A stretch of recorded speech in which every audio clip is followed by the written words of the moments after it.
Welcome back. Another episode of RC Crawler Talk. Today on the bench, we've got the Axial Capra, aka Mega Goat. Not sure you can call it a Mega Goat with these little 1.9 tires on it. Probably going to go back to the big boys. I like the looks of them. Anyway, so today on the bench, we're going to talk the latest mod that I did. I decided to go the flat skid and the 3-gear transmission mod. So here's the old skid plate, the stock Axial Capra transmission with the dig servo setup. So I chose a 3D printed flat bottom 3-gear skid plate from 1/10.com. Basically it's like 15 bucks. You download the STL files, follow the instructions. We found out that's highly important. Instructions for printing. So what we have, so that's essentially what is in the Capra right now. It's already been installed. This was our test print. The instructions tell you to, what kind of material to use. Has some other good information. The big one was they want you to print it like that. And what we found out was you got to follow the instructions, because if you know anything about 3D printing, you know that all these little holes, they have what they call support strands. So they make little printed supports inside the holes. So if it's like that, it has something to print across when it's going across the hole. It doesn't just leave a big void. So it left all these strands inside here, and I was just coming back through and just open them up with a drill, try to open them, clearance them out. That way you can get a screw through it, because there's no way to get a screw through it without clearancing them out. Well, that stuff bound up inside one of the holes, and where did it go? Right here. I don't know if you can see that. Right there. Yep, it cracked. And unfortunately, that's one of the holes for the links. So it pretty much just crapped it out. Good strong material. We used, I'm learning lots of 3D printing from my oldest son. He's got a Tivo Tornado that he's been playing with for a while. So we've been printing off, some scale goodies and accessories and all that good stuff. Thought we'd try the big one. So that's pretty much scrap. It's garbage. Good thing it's, only 14 hours to print. The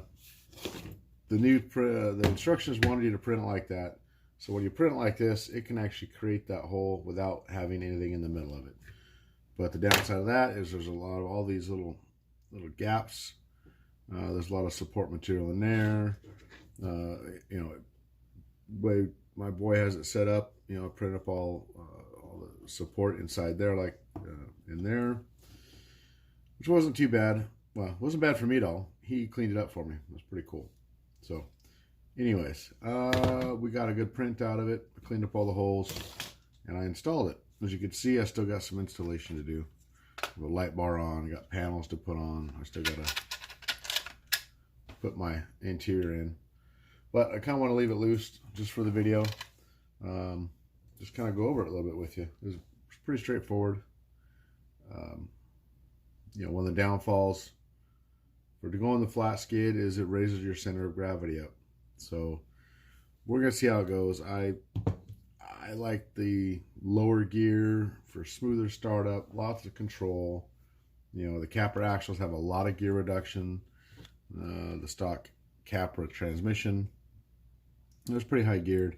I just didn't feel like I had enough control on it. Even with the brood motor, and I put a 9-tooth pinion on it. I got as low as I possibly could get it. It just wasn't. I didn't like the way it drove, especially since my other truck, also Capra axle with a 3-gear transmission and a 12-tooth pinion, 32 pitch. That thing is super low geared. So I'm hoping this one's going to be the same. I have a 13-tooth pinion in this one only because I didn't have a 12 laying around. It shouldn't matter too much. But, so the installation, like I said, went pretty easy. What I used Well, first of all, if you never open up your Capra, if you got a ready run or a kit and you need to service stuff, I just found it pretty easy to take out this one bolt here, take your light bar off, 2 bolts here. You can easily just pop this cage, pivot that up, unbolt your interior guys here. Let's see if we can't get it out without totally destroying it.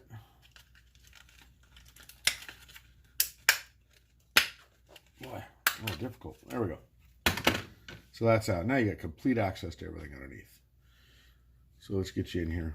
So what I used, I have a fairly well built Wraith transmission that I put in it. When I say fairly built, it means it's all steel gears. It's still got the stock output. It's a newer output, but it's a stock output. Let me spin this around. Yeah, look at that belly clearance. So on this transmission, it also has the bomb-proof plate, and it has a locked up RC slipper eliminator. So no more messing with a slipper. So other than that, you know, like I said, follow instructions if you decide to go it. It's a straight, quick, easy download. It's pretty slick. I'm not going to be able to run it right away. I'm just kind of getting it all prepped up, ready for a big 5-day camping, crawling weekend. It's going to be a good time. So anyway, so just kind of prepping this and my other trucks. Is there anything I want to note on the install? I will say, so some of you know, on the this Capra, I lengthened the wheelbase out just by using the Traxxas Jado rod ends at one end of the links. These are stock link end rod ends for the Capra, but the Jado ends are longer, so it stretches the wheelbase out. It just looked better with the Mega Goat tires. But with that being said, originally this driveline was in the front, because where the output is on the Wraith transmission and differences between that and the stock one, I actually had to take this guy, the center section and the short barrel from the front shaft, put it on the rear, because the rear was now way too long. So I took the rear and I put it up front. Unfortunately, the front was still too short.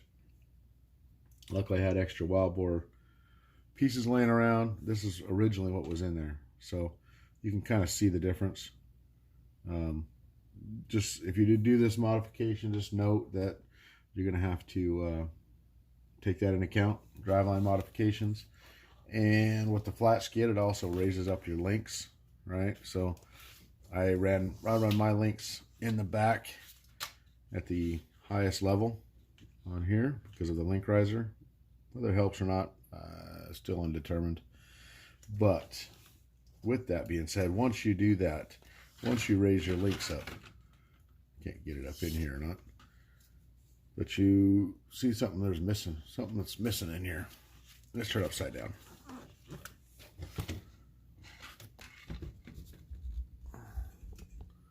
So that's what the flat bottom looks like. Pretty slick, huh? All right, so right in here, you'll see this little guy and that little guy. Okay, well, that piece was in there. It was just like that. Let me get your rotator down here. So that was straight there. Well, you put those links in, under compression, it actually hit right here. And you can see, oh, you see a tire. This piece went right straight across there. So I'll cut it out. The frame still appears to be pretty rigid. We'll see. We'll see how this works. We'll see how the skid holds up. See how, I mean, I'm kind of worried about all the leverage on the ears, but you know, it's 15 bucks. Download it, print it out. You know, worst thing can happen is you go buy a UC Fab Delrin skid for 50. which, you know, they're pretty slick too. But we got to try a little cheap mods, and then we'll go from there. So no running, no testing yet for another week or two, and I'll give my full report on it when I get it out on the rocks, see how she does. Kind of looking forward to the low gear Capra though. I think I'm just going to put the bigger tires on. I keep thinking about it. Can't call it a mega goat with little tiny tires. It's kind of a mini goat. So, all right. Well, thanks for watching the video, guys. Enjoy. Now get outside and have some fun. Enjoy this RC hobby turned lifestyle.